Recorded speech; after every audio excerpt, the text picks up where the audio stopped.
A couple of housekeeping items. We will be sharing some videos to trying to keep this interesting and engaging so that you're just not listening to my lovely voice. And we will also be asking some questions along the way. So please feel free to use your chat option there. And those that information will pop up on my screen, and we can talk about what pops up in the chat. Hopefully we'll have time for questions and answers at the very end, given our time today.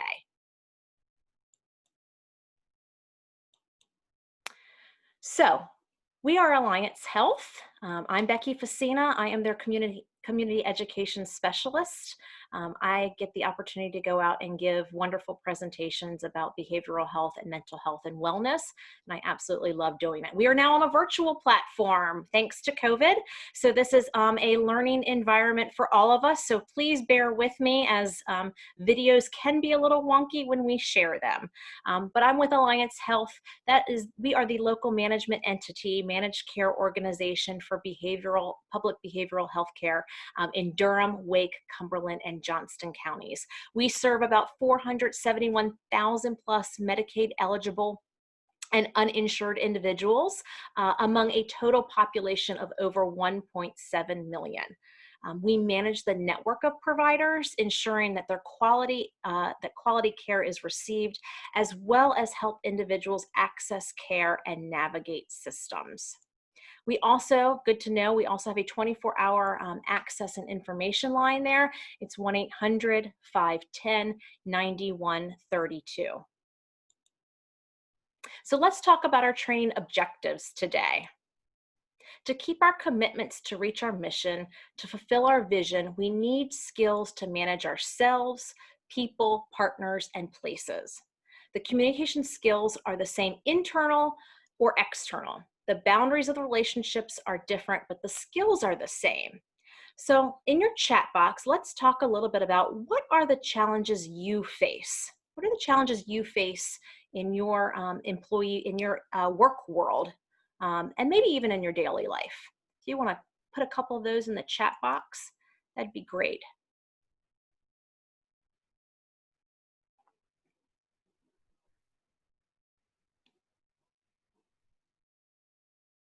Low staff morale, that's one.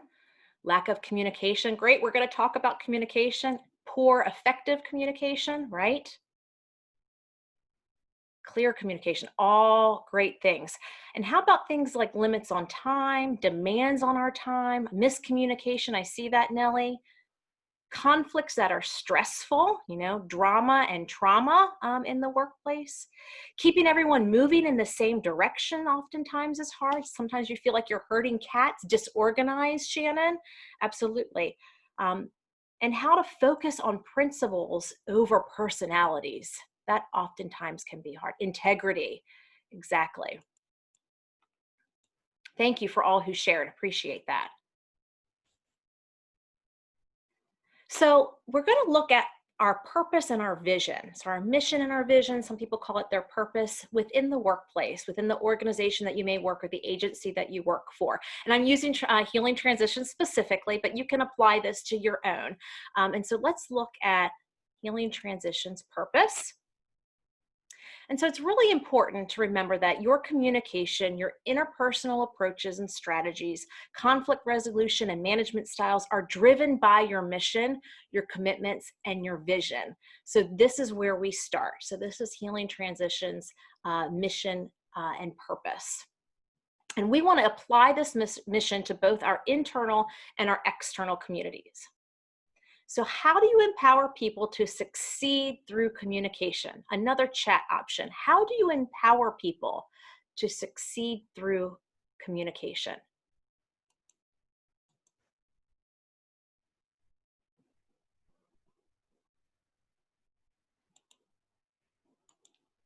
Encourage them. Use right, Demetria, I was thinking just that. Giving them the right tools, having an open door policy. Expressing clear expectations with positive interactions. Fantastic. We're going to hit on all these things. Support them. Great.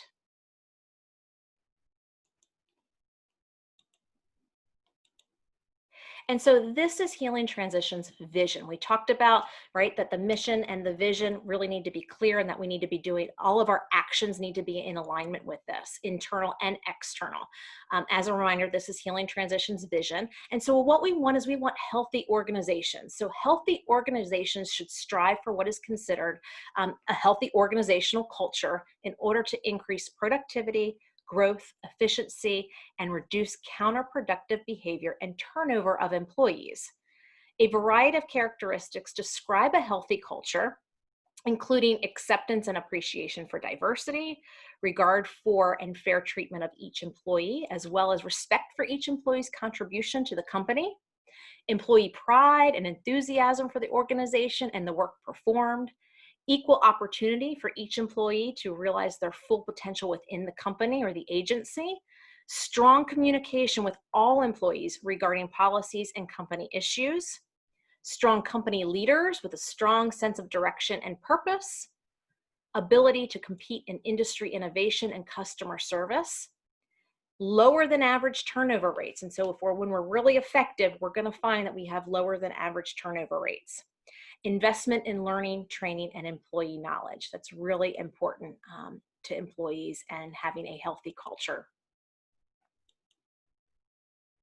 So let's talk about communication skills. So there are several types of communication skills, and we're going to actually pinpoint and focus on each one of those this afternoon. How will you effectively communicate your mission, vision, commitment, expectation, standards, and goals? So you have the following options: written, nonverbal, verbal, and then we're going to talk about conflict management skills. And when communicating your needs, we know that there's going to be conflict. We're human, we have to expect conflict. It's kind of like stress. We have positive and negative stress, yet it's always present, and conflict is always present. It doesn't always have to be bad. It's all about how to manage or cope with it that determines healthy or unhealthy outcomes.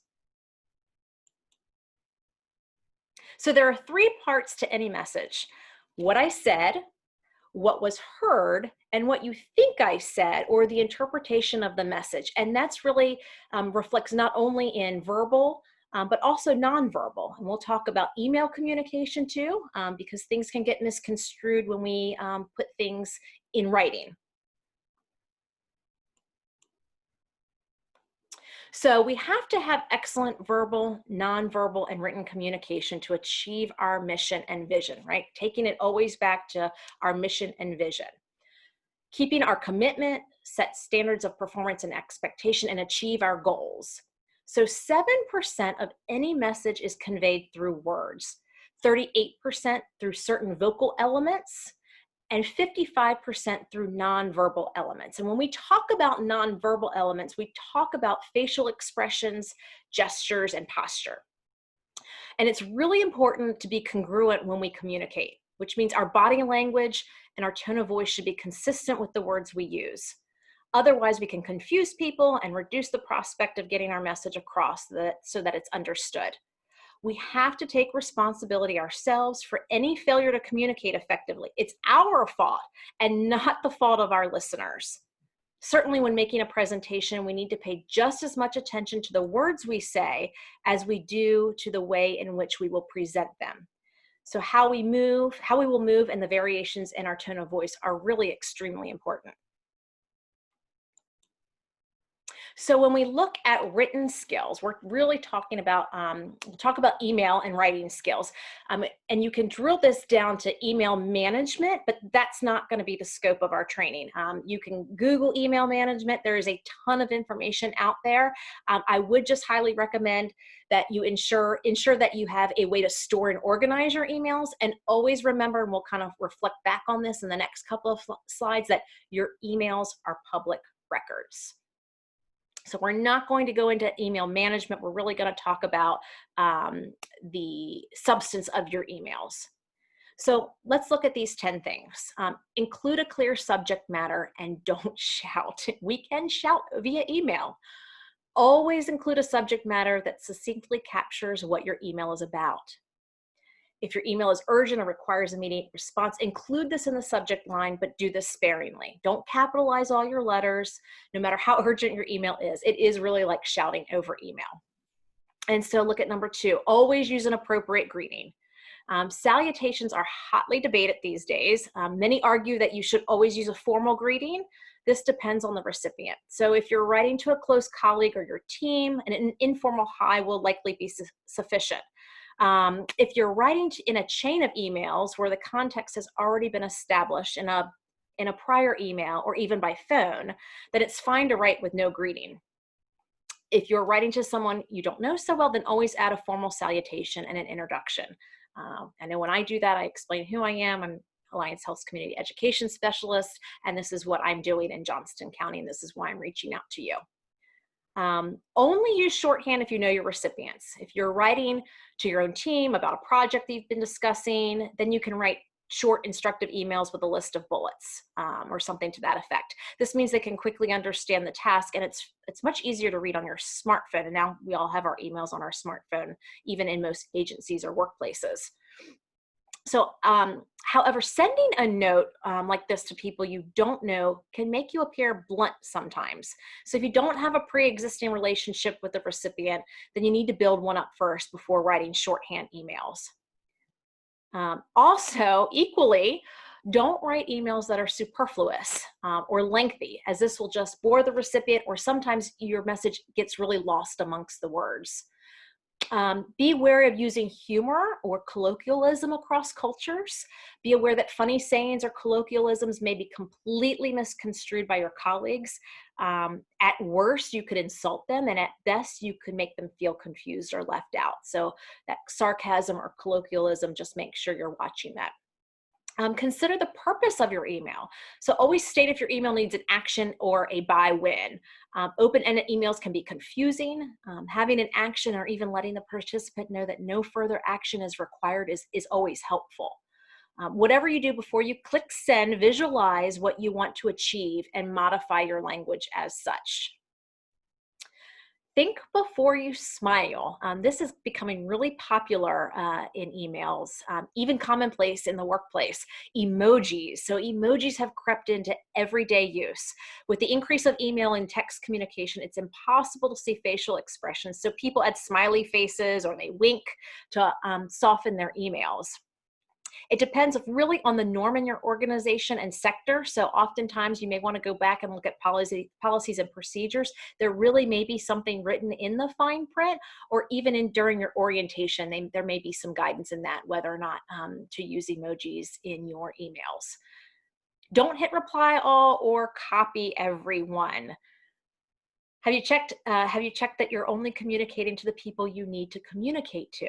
It can be annoying to be copied into every email or to see every response in a chain if it's not really relevant to your recipient.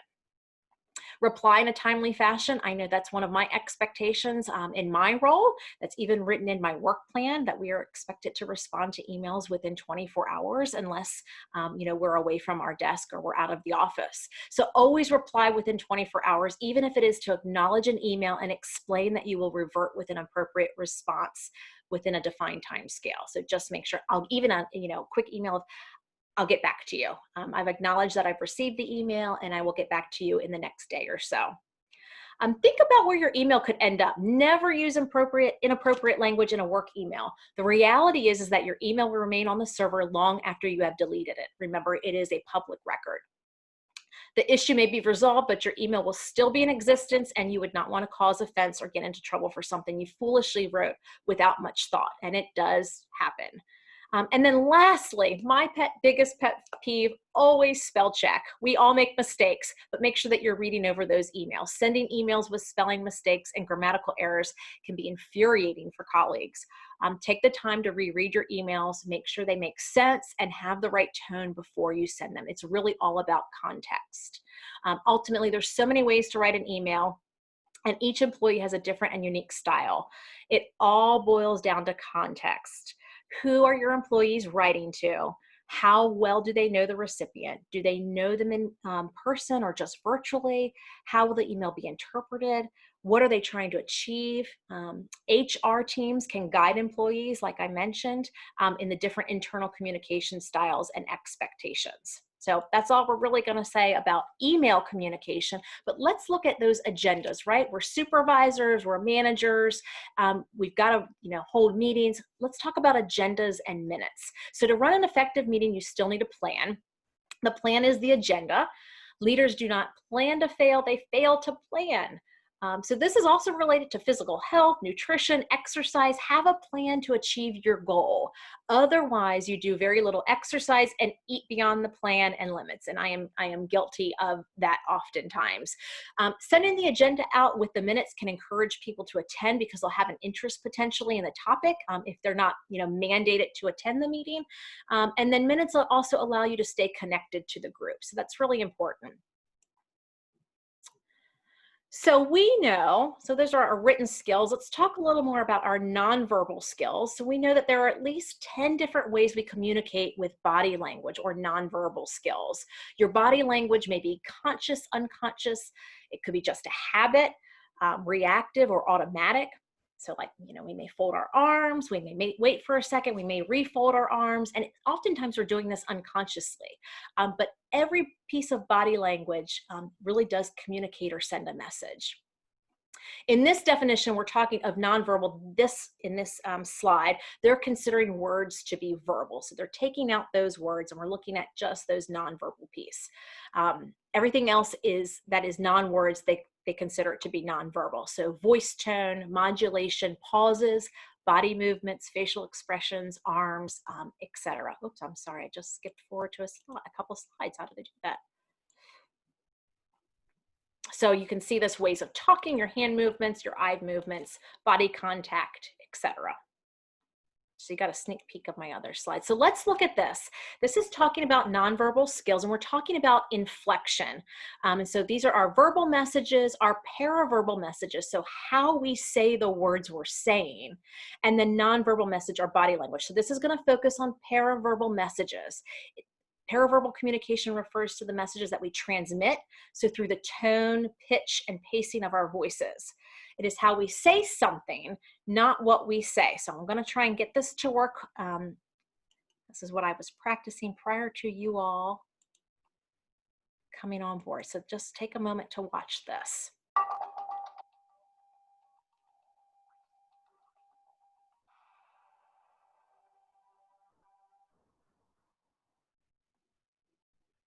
A lesson in inflection. Selling is about communicating, and many times we take our own voices for granted. In today's fast-paced world, many times we're too quick for our own good. I'm Kevin Graham, I'm Managing Director in Empowered Sales Training. Let's look at the following statement. I didn't say he stole the money. And see how it has different meaning depending on the inflection. I didn't say he stole the money. Infers that someone else said he stole the money. I didn't say he stole the money simply proclaims that you didn't say it. I didn't say he stole the money communicates that you communicated he stole the money in a manner other than verbal. I didn't say he stole the money. That's telling them that perhaps it was her or them that stole the money. I didn't say he stole the money. That emphasis communicates that perhaps he did something with the money other than steal it. Maybe he just borrowed it without permission. I didn't say he stole the money. The emphasis on the is communicating that you didn't say he stole that money, but perhaps other money. And finally, I didn't say he stole the money. That's communicating that you proclaimed he stole something other than the money. I hope this lesson in inflection is better. So a little exaggerated, but it shows the point that how we say our words makes a difference in meeting. So let's look at our facial expressions. In the chat box, what do you think these people are communicating?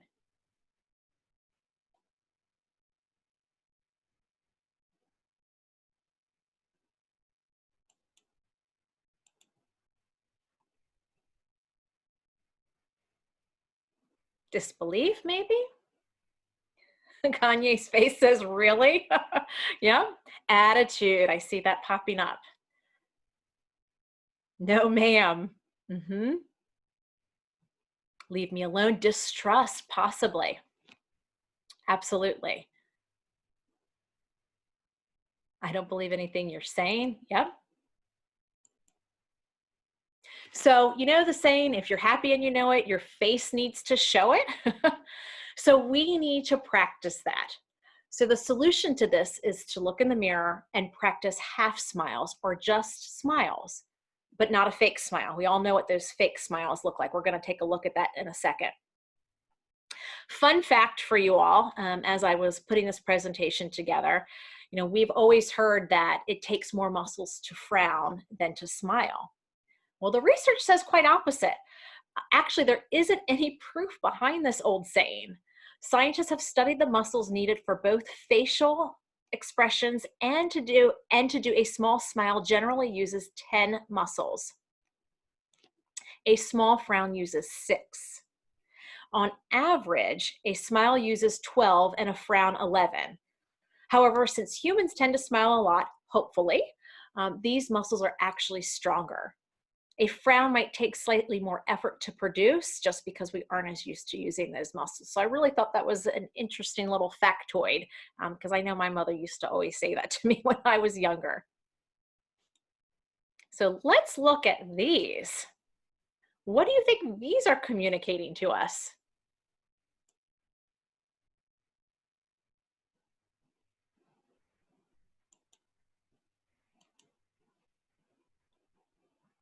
Maybe happiness, maybe excited.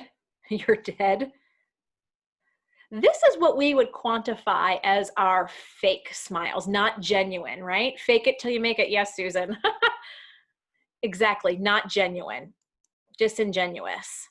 And even the little boy, right? We're saying, you know, our 3-year-olds, I've got a 3-year-old at home, and when I tell him to smile, that's kind of what I get. It's not his real smile, it's the fake smile for the camera. So we know that fake smiles don't work. We normally can see through those.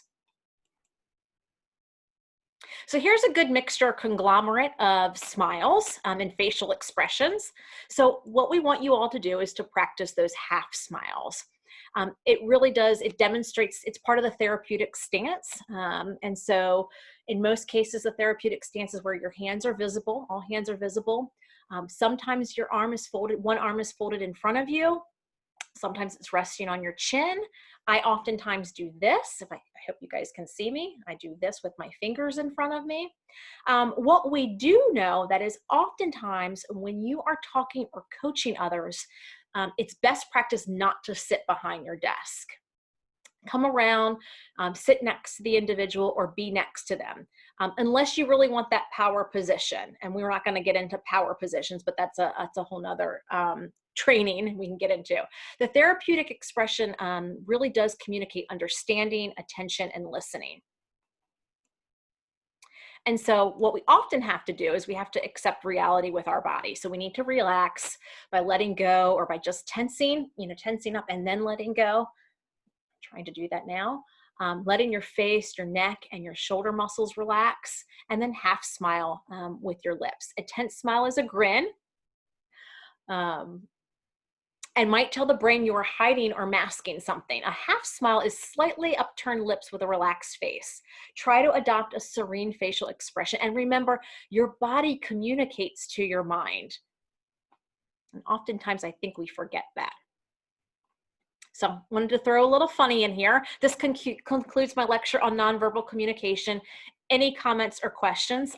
Your videos are not turned on, so I cannot see your nonverbal expressions, but I really hope you're not doing the first thing or the second thing or the third thing that these people are doing in this slide.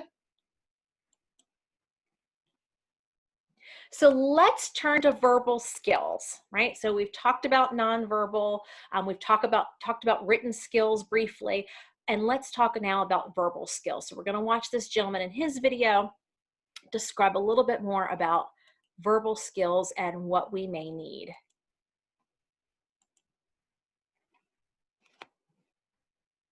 Have you ever had trouble being understood? Have you ever had trouble getting your message across? When traveling to a place where the native language is not my own, my first response, after making a statement or asking a question that clearly was not understood, is to repeat myself. Only this time, I say it louder. It's a quite natural, well, let's not say natural, let's say a typical human reaction to judge someone who doesn't understand you as less intelligent. Why, clearly, what I was saying made perfect sense. I even applied necessary tonal inflections and appropriate body language. Might we consider it could be the transmitter that is failing, not the receiver. If you're in a foreign country and you're judging someone who doesn't speak your language as somehow lacking, how do you suppose they are judging you? Closer to home, we do the same thing with our loved ones. If they, our family, friends, co-workers, customers, acquaintances, don't understand us, there must be something wrong with them. What we often determine to be communication is really just a transmission. I'll illustrate what we routinely consider to be communication is really just a demand. For instance, with our kids. Hey, take that ball and go outside. As is typical, we immediately perceive a lack of compliance. And up goes the volume. The intention doesn't change, but now the effort we must exert shortens the message. Ball, outside, now. If the kids comply, we rejoice. We've communicated. If not, we generally up the ante. If you don't take that ball outside right now, and to really ensure our message gets through, we add a limited gesture, or for full force, we add a total body gesture. Mission accomplished. We do this with the most special, the most important people in our lives. Poor communication habits, like a tendency to transmit as a means of communication, infects every relationship we have. We think from our own perspective that we deliver a clear, common sense, reasonable intention. And at times we're met with silence, or muted response signaling distraction, or misinterpretation, or downright opposition. If this strikes home in the least, just what the heck is going on with our communication habits? After mindset, the most important high-performance habit to develop is the habit of building, nurturing, and sustaining positive, productive relationships. The ability to communicate effectively, maybe, is arguably the most important skill a human being can master. Why do we struggle with it so?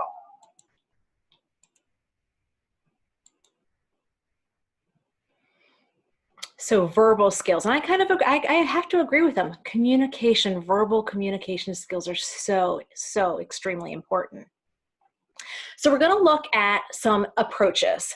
I think everybody looks at that sandwich and are reminded of potentially, hopefully, that you have learned at some point in time along the way, the sandwich approach. But funny enough, most of us do know feedback, the feedback sandwich approach.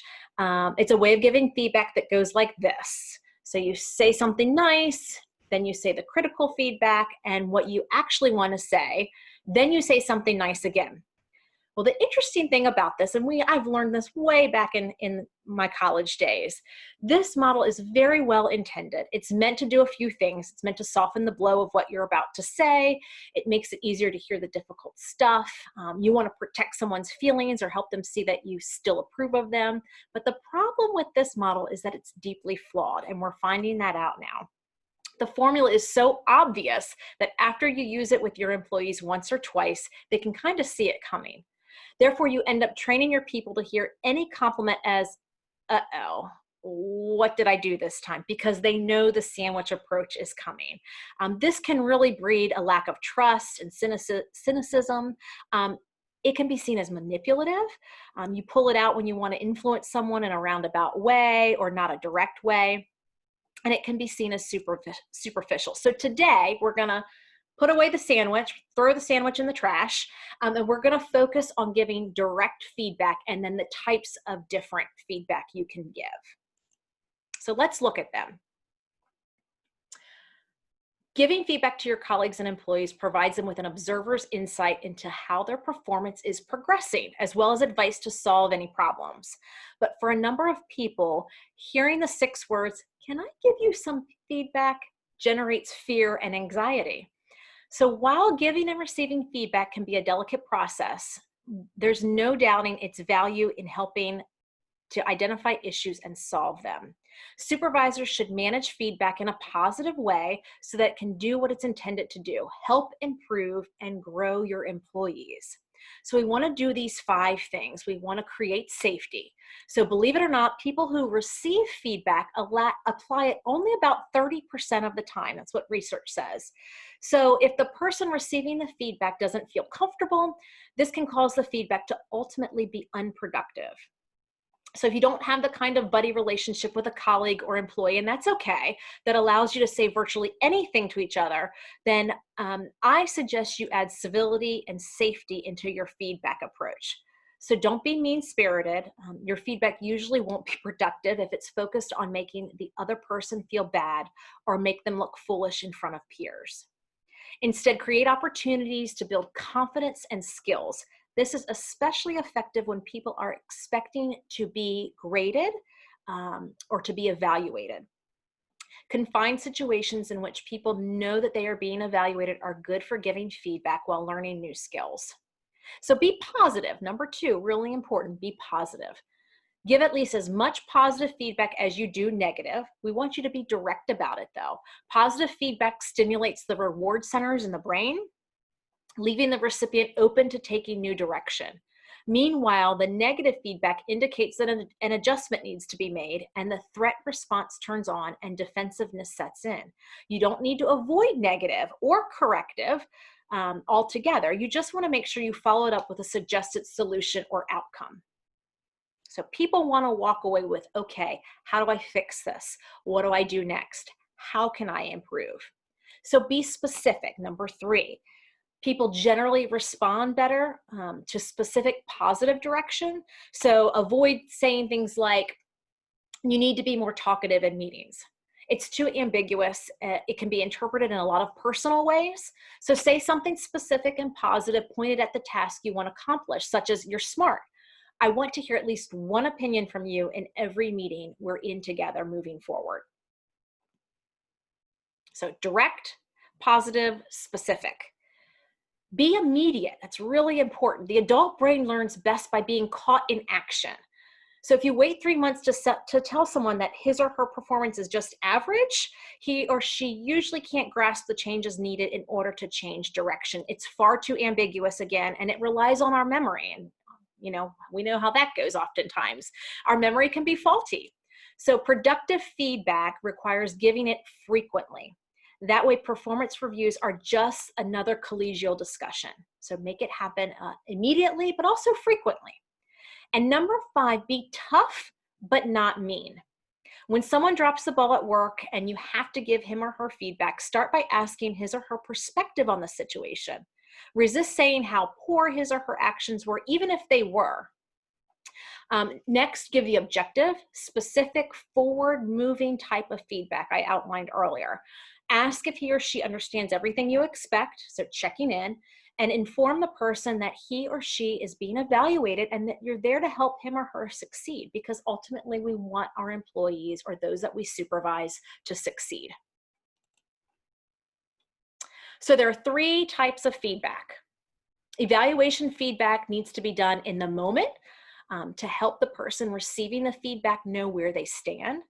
Appreciation and coaching should be given on a daily basis to help inspire and motivate the person to continue doing their best and improving themselves. I know my supervisor does a great job at appreciation feedback, and it makes me feel like I'm doing a great job. It keeps me motivated and searching out new ways and new ideas and new things to do and bring to the table. So evaluation feedback, let's take a little bit of a deeper dive. Evaluation feedback. The primary purpose of evaluation feedback is to let the person receiving it know where they stand when it comes to their performance, right? So we talk about evaluation, performance evaluations. When an employee knows where they stand, they have clear expectations and they feel reassured and safe. Oftentimes we're just kind of running willy-nilly without having that solid evaluation and having a clear idea of where we stand. As a result, they are more likely to receive the feedback positively and work with their leader towards improved performance and better results. Ideally, an evaluation involves a rating or a ranking. So there's often a comparison between other employees. Other times there's a set of standards where the employee's performance is compared with and assessed. These standards can be used by the employee to monitor their improvement and performance. Evaluation can be given on a scheduled meeting or on a daily basis, depending upon the situation that you're in. And to ensure a successful evaluation feedback, here are some tips to think about. So again, as we talked about before, set clear expectations with regards to the roles and responsibilities of the employees receiving feedback. Be clear with your purpose in giving feedback. We said that earlier. Be accountable for the process and the results. Record and monitor employees' progress and outcomes. That's very important. Again, employees want to know where they stand, and that's a great reminder and record so that you can go back and review that. Use real-time approach and try to give follow-up evaluation within 24 hours. So if you're observing or you're evaluating someone, you really want to get back to them. Best case scenario is to get back to them within 24 hours. And then separate evaluation from coaching and appreciation. And we'll talk about that in just a second. So appreciation feedback, that's number 2. It's what you give when you want to show appreciation or thank the employee for their contribution and performance. It's important to notice and acknowledge their effort to further build trust in your relationship. Encourage the employee to celebrate their success and impressive performance to motivate them to continue with their progress and growth. A great appreciation feedback is one that's specific, it's linked to the receiver's values, and it's authentic. It needs to be specific so the employee knows what exactly he or she did that caused the appreciation feedback. This helps the employee identify what else he or she needs to improve on, on what he or she needs to keep doing. Linking the appreciation feedback to the receiver's values makes it more effective and personal. It helps the receiver easily accept and understand the feedback and learn more about his or her role and responsibilities in the company. And finally, appreciation feedback needs to be authentic each time you are giving it. It needs to be unique to the employee and to the situation. This prevents the appreciation feedback to feel less like it's a routine. So for instance, if you're appreciating somebody for coming to work on time every day, and that's the same appreciation that you give them, it's going to start to feel inauthentic, and it's not going to allow them to strive for growth and improvement. So finally, let's look at coaching. That's number 3. After informing the employee where they stand in terms of their performance and giving them appreciation for the effort they are putting in for their growth and improvement, you can move on to giving them some coaching feedback. And a coaching feedback is different from evaluation and appreciation, although it can have both elements. A coaching feedback often involves regular and annual reviews. So its primary purpose is to further inspire the employee and lead them towards continued growth and improvement. So some of the benefits of coaching feedback specifically are increasing employee effectiveness, preventing them from using behaviors that may hinder their growth, encouraging them to maintain effective behaviors, promoting commitment within employees and their work and the organization. Giving and receiving feedback help to create positive learning and growth between all employees and leaders. So regardless of the time and place when feedback is delivered, it should always be aimed to help improve performance, development, and positive outcomes. So really, it's not catch you doing wrong, right? We're looking at improvement and growth.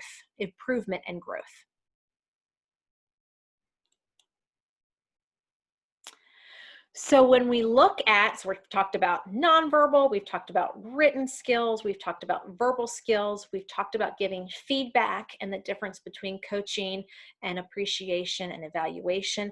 And then we look at communication skills when it involves conflict. And I'm just going to pause 1 second here. We've got some chat here. Excellent. Thank you. And I thank you, James, for taking care of the chat box. I appreciate you. So communication skills and conflicts. Oh, what's happened here? I apologize. We had a little wonkiness there. So we're going to review the dreaded drama triangle. I don't know if you all are familiar with that and how to flip that on its head. We're going to talk about verbal de-escalation and then a little bit of conflict management. So this is the Karpman drama triangle, and hopefully you all can see it, but again, I'm going to send you the slides to this so you can take a deeper dive and a closer look at it. But this is what we call the DDT. And it's a model where the primary role is the victim. And our society basically runs this way. Things happen to you, awful, frustrating things, and you are helpless to stop them. On one corner is the rescuer. So you see the rescuer there in the corner. And they want to save you from yourself. They want to take care of you. They want to help you. They want to fix you. And in the other corner, you've got the persecutor. And that could be your parents, your wife, your boss. It could be cancer. It could be the cigarettes you can't quit smoking, those types of things. The rescuer can become the persecutor if the victim doesn't listen to them. So why won't you just listen to me? I'm just trying to help you. You never pay attention to me. And the victim can become the persecutor when they bully the rescuer. So you never let me make decisions for myself. You're always in my business. I can handle this on my own, Mom. Right? Think about those roles. So basically all those roles can shift in any situation. But the DDT is all about problems. And you're always reacting to those problems. It's based in fear. Okay? So hopefully that makes sense to you. It's a brief overview. But what we want to do is we want to flip this drama triangle on its head. And we want to remove ourselves from those persecutor, rescuer, and victim roles. And we want to move away into this. And this is making the shift from drama to empowerment. And we can think about this in our personal lives. We can think about this in our workplace. We can think about this in school systems, right? And bullying and that type of behavior. So what we need to do is turn the DDT on its head. And when you do this, you have TED. And that's the empowerment dynamic. So the victim becomes the creator. You are creating your own reality, and you don't have to react to anything in a fear-based negative way. You're moving towards something and not away from something else because of fear.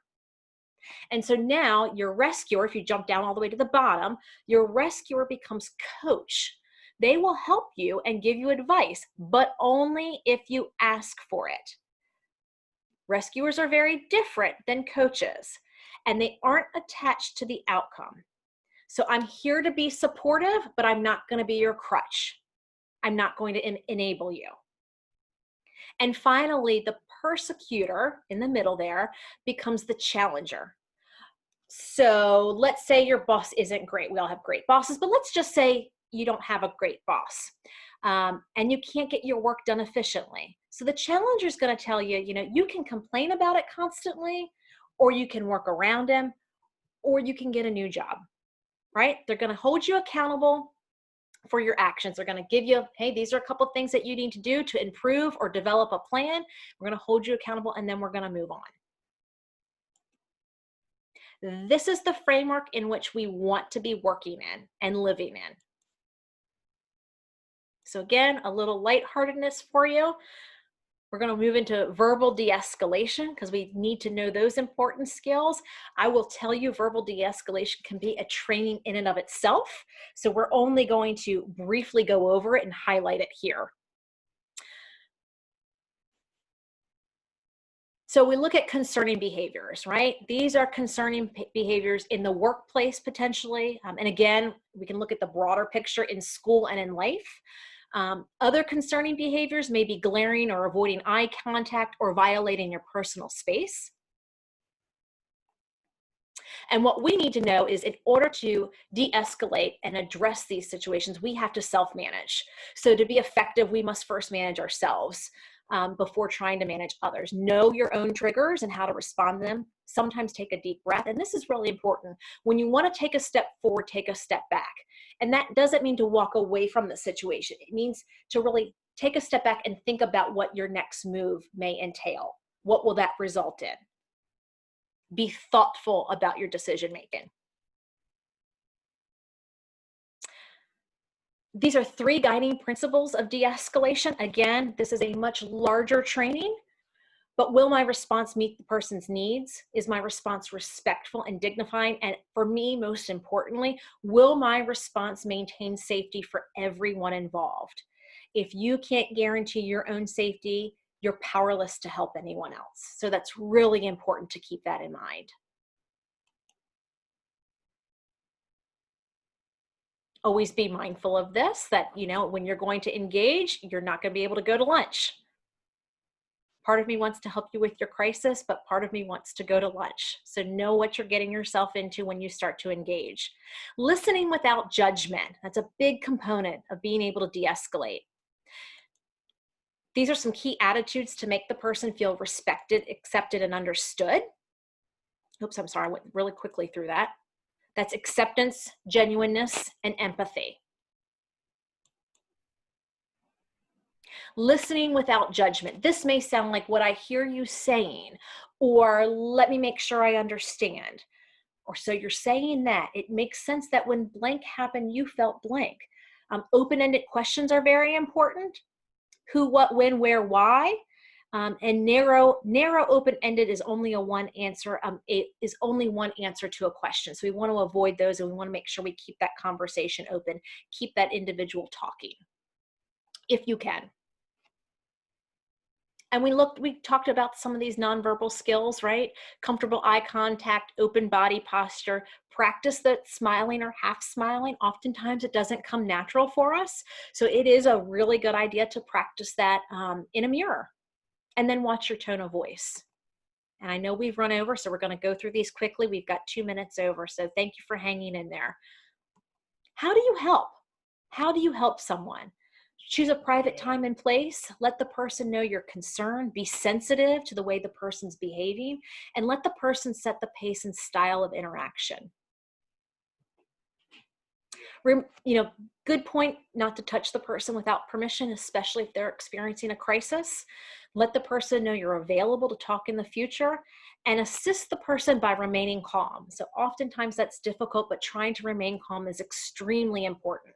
People feed off of our own behaviors. Talk in a clear and concise way. Speak quietly in a non-threatening tone. Comply with reasonable requests if you can. And then attempt to not do anything to further agitate the person.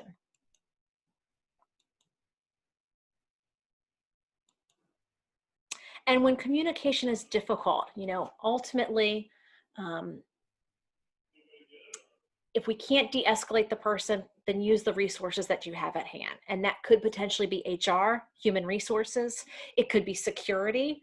And then finally, it could be a 911 call depending upon the situation. Again, safety is always paramount and our priority.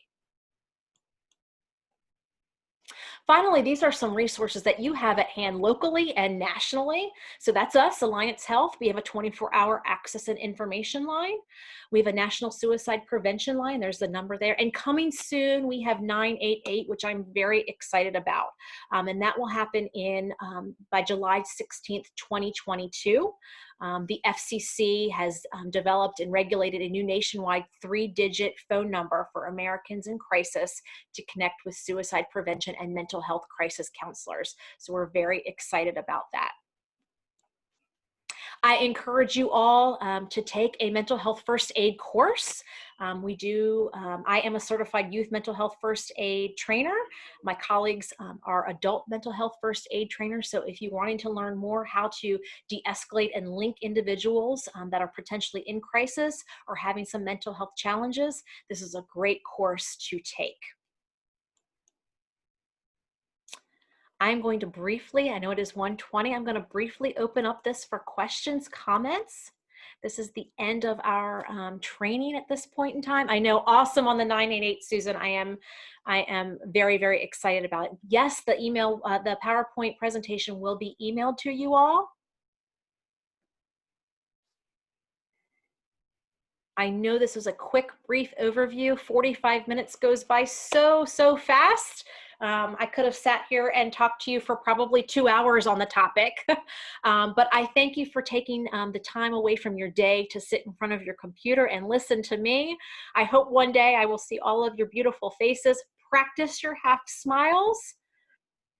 And please feel free to reach out to me if you need any further training, or if you have any questions or concerns, or you need links to resources. I am here for you, and I am here for our community. You do not need to send an email to access the slides. I have all of your emails. Once it is downloaded and saved to a file, I will then get it all to you. So thank you, Shana. Thank you. I'm glad you enjoyed the information. At this point in time, I am signing off. Enjoy the rest of your Thursday. Take care.